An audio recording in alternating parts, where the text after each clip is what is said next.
La Caisse des Jardins des Bois-Francs est fière de présenter l'émission Rencontre avec les gens d'affaires de Warwick. Pour répondre à vos besoins financiers, nous sommes la force financière régionale. Bonjour et bienvenue à Rencontre avec les gens d'affaires de Warwick. Aujourd'hui à l'émission, nous vous proposons une entrevue avec CLIC, le réseau linguistique. Bonne émission.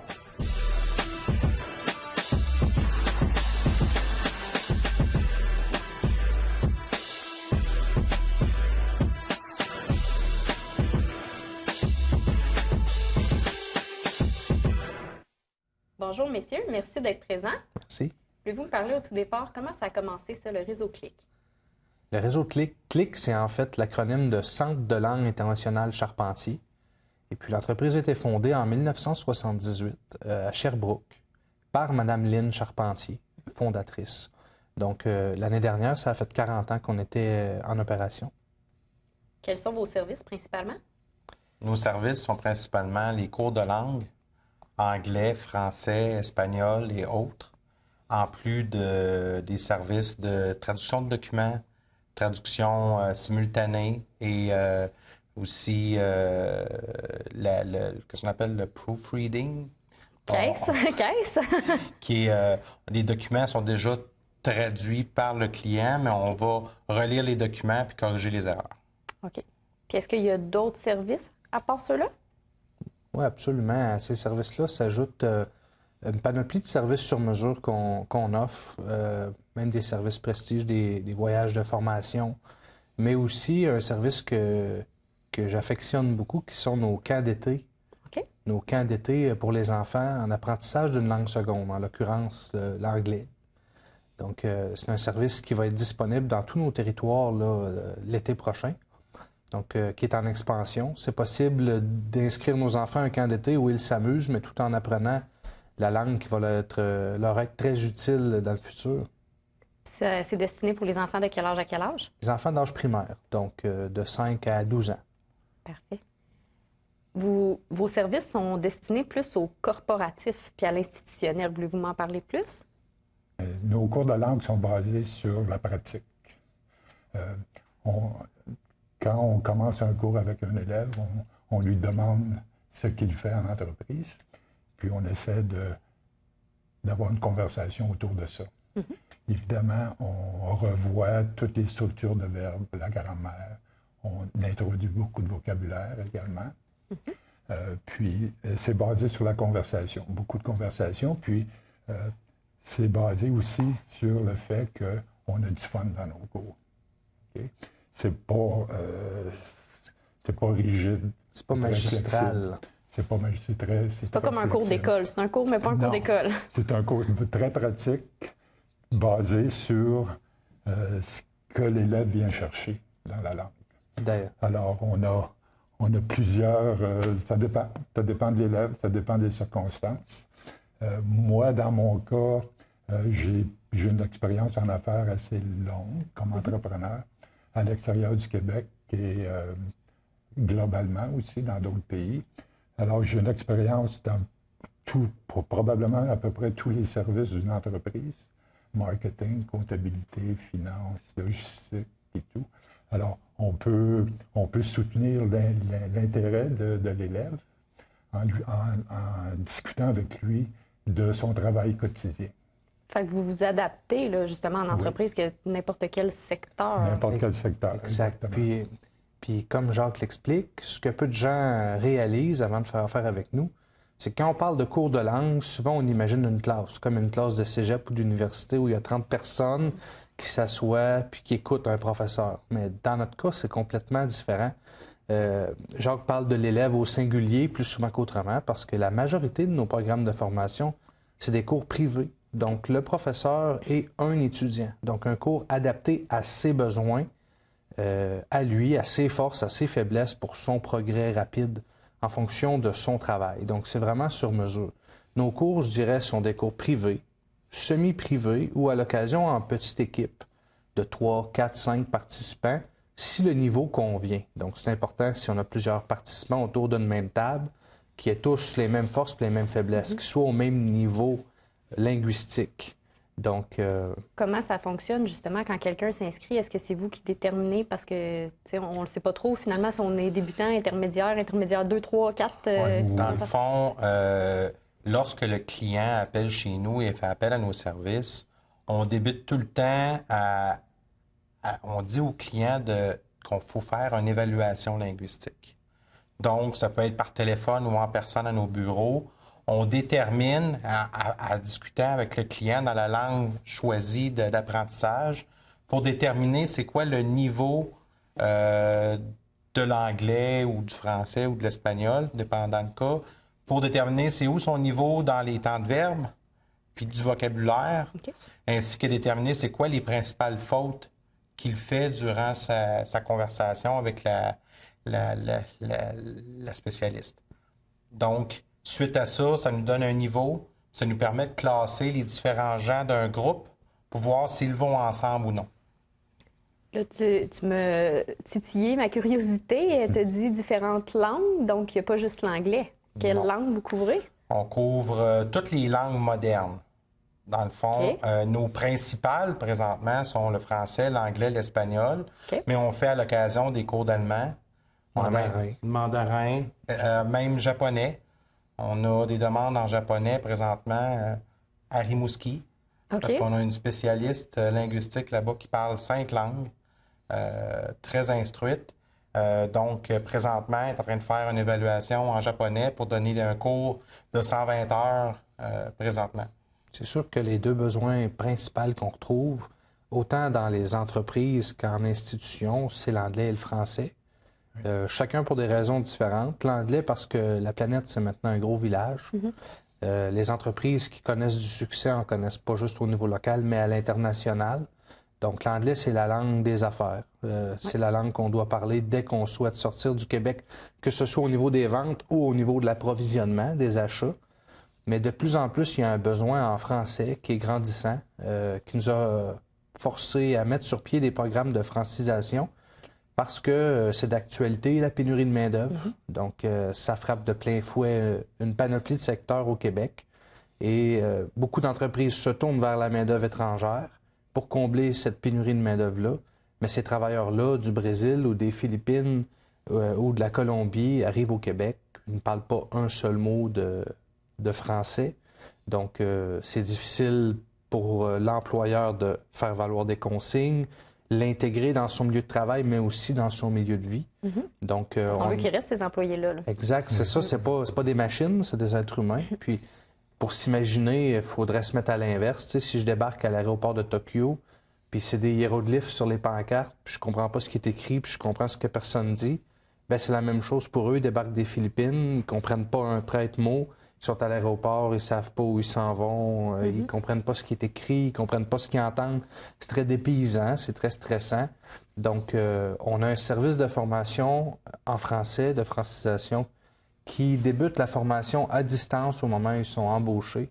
Donc, on commence à les former dans leur pays d'origine à distance via notre plateforme de cours en ligne pour que quand ils arrivent au Québec, il y ait déjà une base qu'on appelle francisation bloc 1, niveau 1, qui leur permet de demander où sont les toilettes ou de s'exprimer, de se nommer, de dire leur date de naissance, où ils vont, puis de s'intégrer dans leur milieu de travail. Tu sais, premier break, première pause à l'usine, il y a un paquet d'employés québécois, puis là, on est incapable de dire un seul mot pour s'intégrer, ou on a fait la francisation niveau 1, puis on est capable de dire « ça, c'est mon garçon, ça, c'est ma fille, elle a 7 ans ».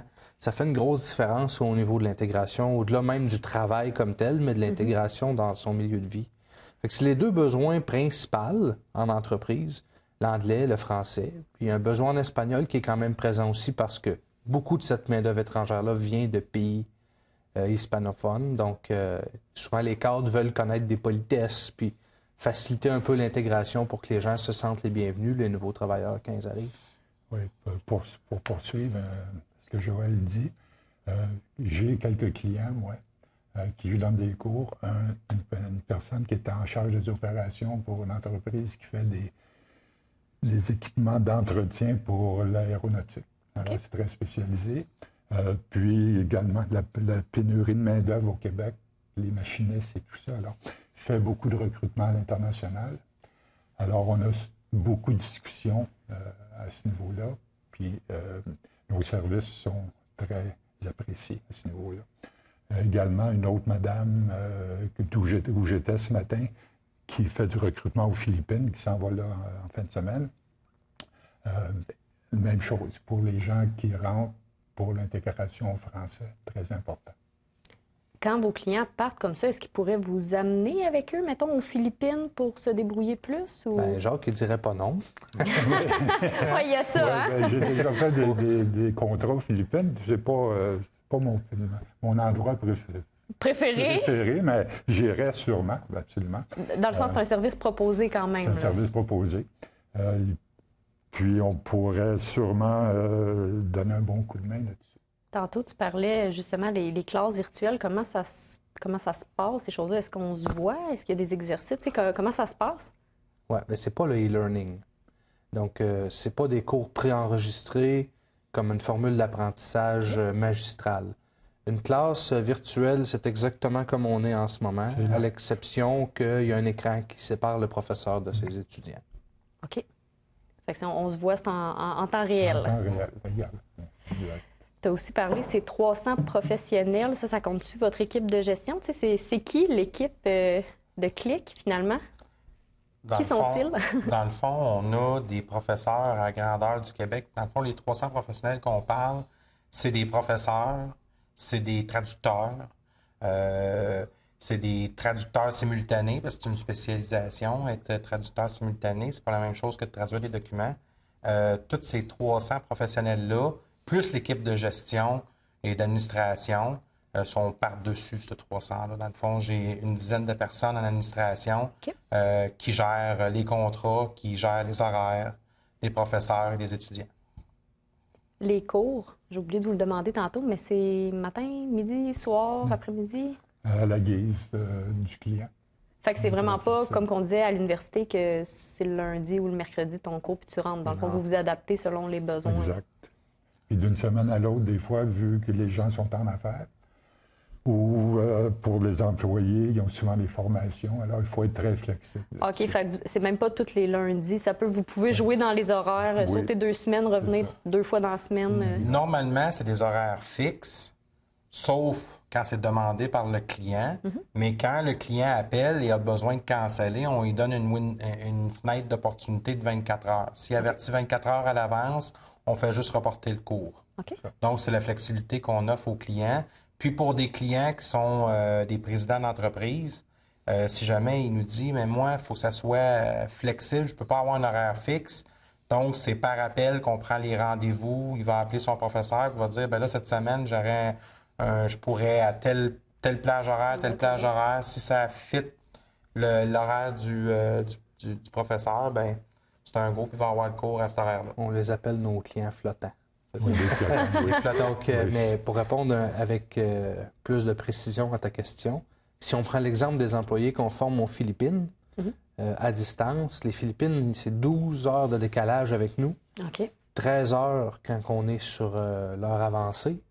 Donc, on donne de la formation jusqu'à tout près de minuit le soir à distance aux Philippines. Donc, tout ça pour dire que notre réseau de professionnels il est disponible.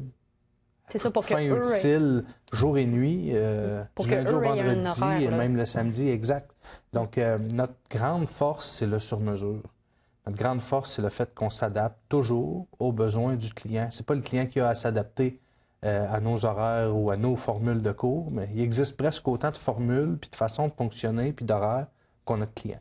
Puis est-ce que tu dirais que c'est ça qui vous démarque de vos compétiteurs? Absolument. C'est un des facteurs majeurs, assurément, parce que la langue, c'est essentiel, puis on doit prendre le temps de l'apprendre, mais en même temps, c'est pas aussi prioritaire que les activités de mon entreprise, que ma production, que toutes mes activités journalières. Donc, je peux pas bâtir mon horaire autour de mon cours de langue.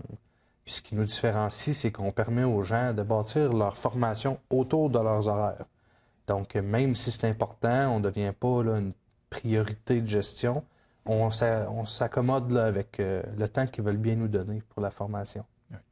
Tantôt, on a parlé de l'évaluation, mais mettons, une entreprise veut faire affaire avec vous. Comment qu'on fonctionne? Ils vous appellent, ils vous envoient un courriel, y a-t-il une soumission? Comment ça fonctionne? Dans le fond, il y a plusieurs portes d'entrée. Il y a toujours le téléphone. On a un numéro 877 pour nous appeler. On a également notre page web. Okay. On a notre Facebook. On reçoit des demandes via Facebook, comme on reçoit. Donc, un coup qu'il y a une prise de contact, bien, un de nos spécialistes va appeler l'entreprise en question, commencer à discuter des besoins de l'entreprise. Puis, suite à ça, on bâtit un plan de formation qui rencontre leurs besoins. Qu'est-ce qui vous rend le plus fier dans votre entreprise? Pourquoi tout le monde me regarde? Honnêtement, j'ai une réponse à ça parce qu'il y a vraiment quelque chose qui me rend fier chaque matin quand je me lève. Puis, tu sais, je me lève, puis j'embarque dans ma voiture, puis je roule 15 minutes pour me rendre au bureau. Je suis pas toujours au bureau parce que je fais de la route, mais je suis quand même régulièrement à mon bureau. Mais quand je suis dans ma voiture puis je suis en chemin vers le bureau, je prends toujours conscience que de Sept-Îles à Rimouski, puis de Mont-Tremblant à Gatineau, partout au Québec, bien, il y a plus de 300 personnes qui se lèvent aussi. Plusieurs que j'ai jamais rencontrés en personne. Tu sais, plus de 300 professionnels qui se lèvent puis qui se déplacent chez nos clients à Montréal, à Laval, en Beauce, partout. On a des clients partout au Québec, puis un réseau de professionnels qui se lèvent chaque matin en même temps que moi, puis qui s'en vont offrir de la formation linguistique à ces gens-là. Puis ça, bien, ça me rend très fier. Et moi, comme un de ceux qui se lèvent à toi le matin pour aller donner des cours. Sauf si tu as fini à minuit parce que tu étais aux Philippines à distance, là, par exemple. Alors, pour moi, je suis un de ceux qui se lève le matin pour aller rencontrer la clientèle. Alors, pour moi, je trouve mon travail très valorisant parce que je peux voir l'évolution du client pendant le nombre d'heures de cours qu'on fait. Puis, on développe un rapport où on a vraiment une bonne discussion tout le temps, où on parle de choses très spécifiques, on parle de famille même, on parle de politique, on parle de toutes sortes de choses.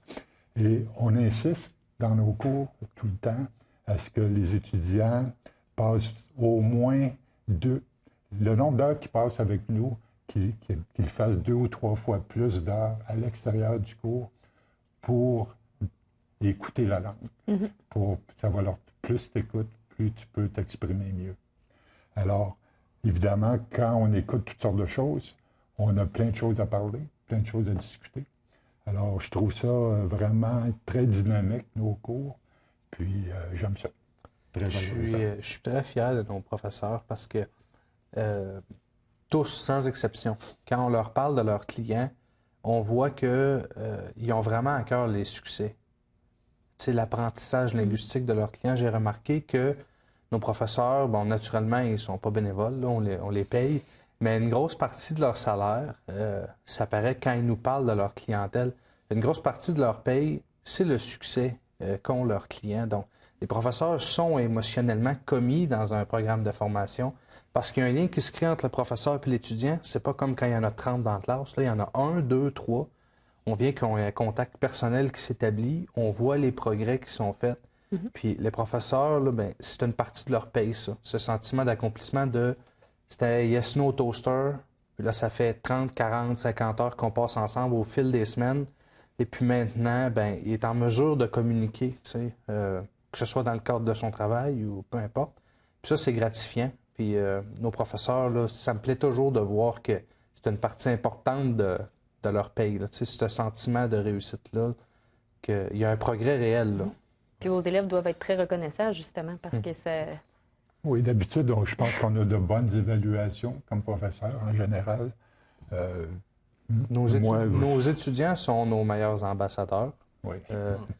Honnêtement, on a des étudiants aussi qui sont avec nous des fois sur une longue période. Ils ont eu des progrès rapides au début, mais on sait tous qu'être bilingue, c'est un très, très long processus. Mais des fois, on prend goût à la langue aussi. Parce que aux premiers abords, souvent, on peut avoir peur, d'avoir une appréhension face à une langue seconde. Je commence un programme de formation parce que je suis obligé. Parce que dans le cadre de mon travail, je dois répondre au téléphone en anglais. Mais j'aime pas ça, l'anglais. C'est difficile, j'ai jamais réussi à l'apprendre à l'école. Mais là, au fil de mon programme de formation, il y a un lien qui se crée avec mon professeur. Je commence à découvrir la langue, je commence à l'apprécier. La langue, c'est pas juste le travail, c'est la culture, c'est les rencontres, les découvertes, c'est connaître du nouveau monde, c'est s'ouvrir. Puis là, je prends connaissance de tout ça, puis je découvre un peu une passion pour l'apprentissage d'une langue.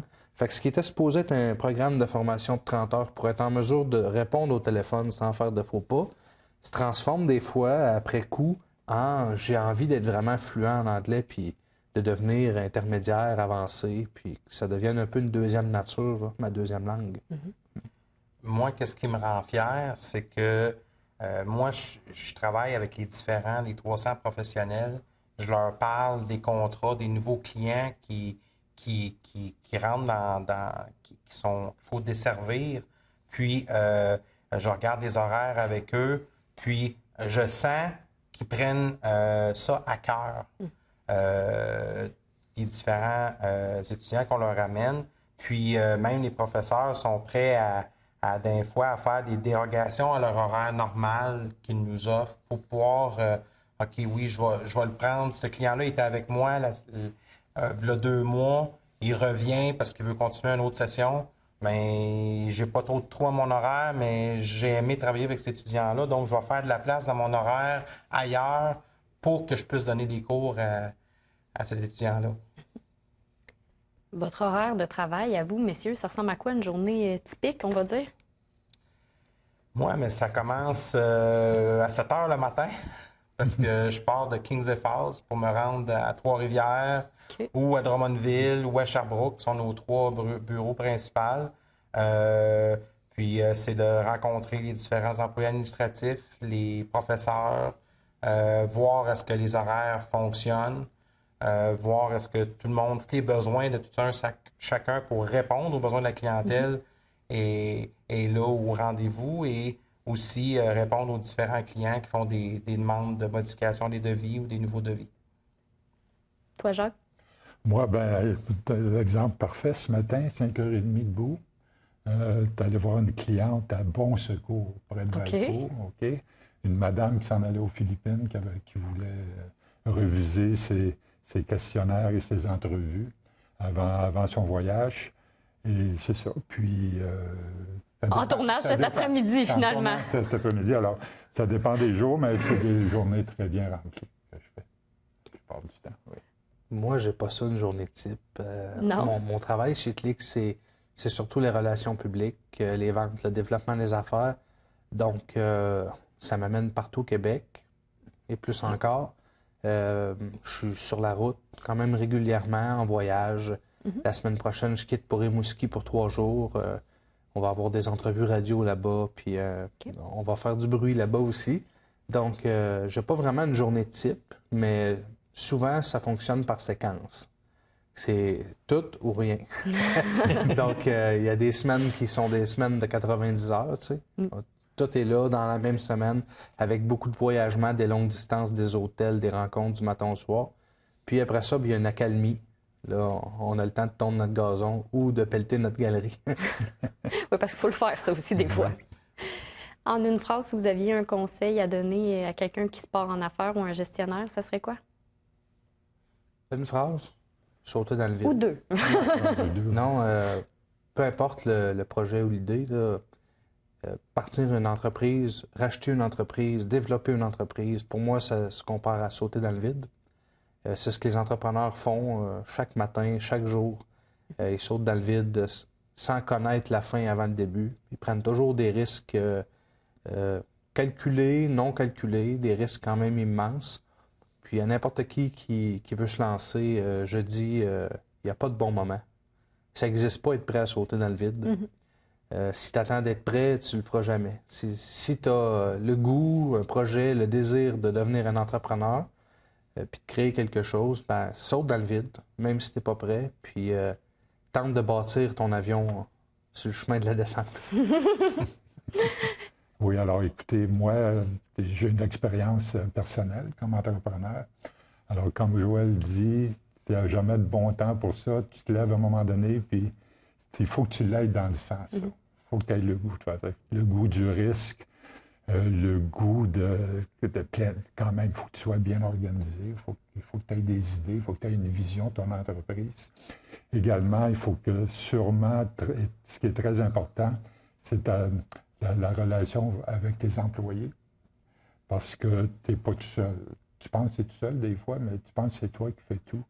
Mais les employés, les ressources humaines, c'est ce qu'il y a de plus important. C'est le nerf de la guerre. Oui, c'est ce qu'il y a de plus important pour moi. Puis, moi, qu'est-ce que je dirais à un nouvel entrepreneur, c'est de se faire confiance, de faire les pas un après l'autre, puis plus d'actions que tu mets, plus que tu vas avoir du retour. Donc, puis aussi, l'équipe est toujours très importante, de savoir s'entourer des bonnes personnes pour faire avancer ton entreprise. Et après ça, aussi, des partenaires d'affaires d'autres entreprises, t'allier avec d'autres entreprises, c'est aussi très important. Messieurs, merci d'être venus me parler de votre entreprise. Je pense que vous aviez un petit défi pour moi. Oui, bien moi, j'aimerais ça, te voir lire un texte en espagnol. Tu ne parles pas l'espagnol? Non. On pourrait te produire un texte en espagnol, puis tu pourrais nous lire ça pour notre bon plaisir. Parfait. Donc, on va se replacer, puis on fait ça. Là, je suis gentil avec toi. Je t'ai trouvé juste un court paragraphe. C'est un petit texte de vente. Quelque chose de facile. Facile, là. Je te laisse le lire. OK. Bon, donc, cuento se densuanta, es en las predas de vestir donde se consiguen los mejores desendutos tu ris-tu? Non, entre el, 30% y el 60%. La raison est muy simple. Non, ça, je dois... Muy simple? Ouais, en tout cas. Debido a la estacionalidad de la moda, la ropa que no se vende en temporada es después muy difícil de colocar. Je voudrais terminer en te disant que si tu aimerais prendre des cours d'espagnol, on en offre chez Click. Hey, Parce que ça t'en m'a as fait clairement plaisir. besoin. Ça m'a fait plaisir. Merci beaucoup. Merci.